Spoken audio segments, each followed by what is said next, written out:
final question, given all we've laid out here, are you fundamentally more optimistic or more pessimistic about what's going to evolve here in the next 5-10 years in particular this Chinese-Western relationship?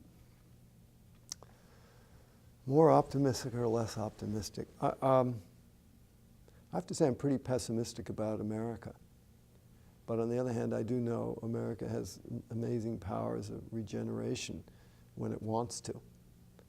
But I see us sort of steeped in a kind of a lassitude and self-vindictiveness, and I think it's not our finest hour.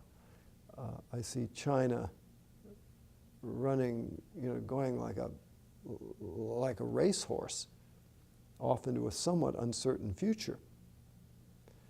And I see the world now sort of really lacking any country to lead it in a way which it had become accustomed to having America lead it, sometimes for ill, sometimes for good.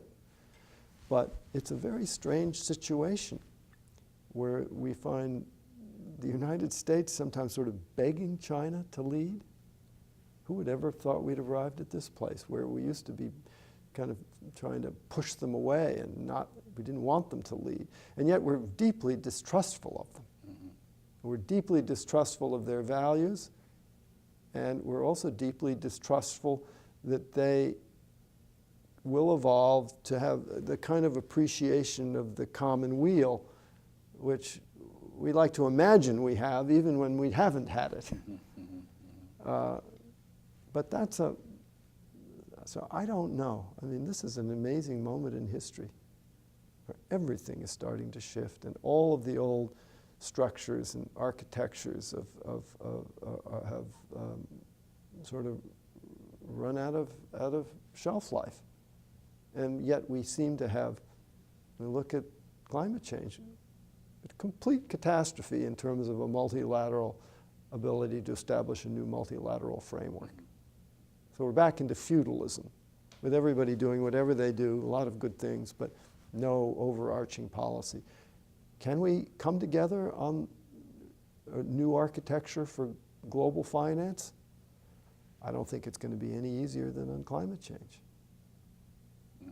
And whatever happens, it will require that each country, not just the US and China, have a more reasonable assessment of their stature and power and position in whatever this new world is going to be, and the structure that's going to represent those new alignments of power, balances of power. Mm-hmm. Well, that's, I think, a nice place to stop, but it's been a fantastic interview, and as always, really interested in your insights into China, the United States, and the world. So thanks for being with us. Well, it's been my pleasure.